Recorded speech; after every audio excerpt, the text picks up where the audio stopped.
मस्तिष्क और मन, ब्रेन और माइंड, इन दोनों में निश्चित रूप से फ़र्क है। इनको ऐसा समझें जैसे कंप्यूटर की भाषा में हम कहते हैं हार्डवेयर और सॉफ्टवेयर। आपके पास लैपटॉप है, मोबाइल है, ये हार्डवेयर है, लेकिन इसके भीतर जो चीज़ फ़ंक्शन करती है आके उसका नाम सॉफ्टवेयर है। अभी हम ज़ूम का उपयोग कर रहे हैं। ज़ूम कोई सॉलिड वस्तु नहीं है, लेकिन ज़ूम की यह प्रोसेस, ऑनलाइन प्रोग्राम की प्रोसेस बिना लैपटॉप के, बिना मोबाइल के नहीं हो सकेगी, हार्डवेयर उसके लिए चाहिए। ठीक ऐसे ही हमारा ब्रेन है, ये फिजिकल बॉडी का हिस्सा है, ये हार्डवेयर है। इसमें माइंड आके फिट हो जाता है। हमारे माइंड की यात्रा जन्मों जन्मों से चल रही है। जो संस्कार इकट्ठे होते जा रहे हैं, कंडीशनिंग इकट्ठी होती जा रही है। एक शरीर खत्म हो जाएगा, एक ब्रेन खत्म हो जाएगा, चिता पर राख हो जाएगा, लेकिन हमारा मन, वह सूक्ष्म संस्कारों की तरंगें किसी दूसरे छोटे बच्चे के ब्रेन में जाके फिट हो जाएंगी, उस हार्डवेयर में काम करने लगेंगी। ऐसे हुआ कि हमने किसी को एक मोबाइल एप्लीकेशन फॉरवर्ड कर दी, उसको भेज दी, उसने डाउनलोड कर ली वहां और उसके मोबाइल में वह काम करने लगी। ऐसा ही हमारा मन जो है वह बदलता रहता है, शरीर और ब्रेन। तो मन और मस्तिष्क दो अलग अलग बातें हैं। बिना उस मन के मस्तिष्क किसी काम का नहीं। अगर सॉफ्टवेयर ही ना हो आपके लैपटॉप में कुछ भी, तो लैपटॉप किसी काम का नहीं, और लैपटॉप के बिना सॉफ्टवेयर नहीं हो सकती, फंक्शन नहीं कर सकती। मेरा मतलब हो सकती है लेकिन फंक्शन नहीं कर सकती।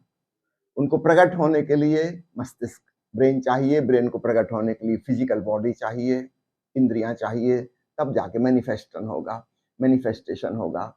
अनमैनिफेस्टेटेड मन अप्रगट है, वह छुपा हुआ है। एक दूसरे उदाहरण से समझ लें, टेलीविजन है और रेडियो वेव्स है। टेलीविजन एक सॉलिड चीज है जो हमें सामने दिखाई दे रही है, लेकिन इसमें जो कहानी आ रही है, वो पीछे जो रेडियो तरंगें आ रही हैं टीवी स्टेशन से, उनकी वजह से यहाँ दिखाई दे रही है। उनके बिना टेलीविजन स्क्रीन किसी काम की नहीं है। उपनिषद की भाषा में इसको कह लें, एक है हमारा अन्नमय कोश, फिजिकल बॉडी, ब्रेन उसी का हिस्सा है, और दूसरा है मनोमय कोश, जो विचार तरंगों से निर्मित है। अब अध्यात्म कहाँ से शुरू होता है? अध्यात्म शुरू होता है इन अन्नमय कोश और मनोमय कोश, इनके भी पार एक चैतन्यमय कोश है, साक्षी चेतना है हमारी। हम इन दोनों को दृष्टा भाव से देख सकते हैं, हम इन दोनों से ही भिन्न हैं, तन मन दोनों से भिन्न है। वहां से असली साधना की शुरुआत होती है। और आपने पूछा है कि चित्त, ये मन हमेशा लहराता क्यों रहता है? ये तो ऐसे ही होगा, कोई पूछे सागर के किनारे जाके कि लहर हमेशा क्यों लहराती रहती है, इसलिए तो उसका नाम लहर पड़ गया है।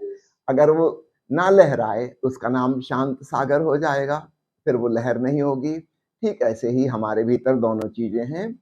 वो जो सुपरफिशियल लेयर है, वहां पे हमेशा तरंगे हैं, विचारों की, भावनाओं की, स्मृतियों की, कल्पनाओं की, योजनाओं की, न जाने क्या क्या। वो तरंगे ही तरंगे हैं, लेकिन उसके नीचे हमारी गहराई भी है। संत कबीर कहते हैं, जिन खोजा तिन पाइया गहरे पानी पैठ। तो ध्यान में हम अपने भीतर डूबते हैं, हम तन मन के पार चले जाते हैं, और वहां हमें अपनी सागर की, चेतना रूपी सागर की गहराई का एहसास होता है, अपने स्वधर्म का पता चलता है। तो मन तो हमेशा लहराता रहेगा, उसकी चिंता ना करें। थोड़े से गहराई में जाएं और हम पाएंगे हम लहरों के पार पहुंच गए।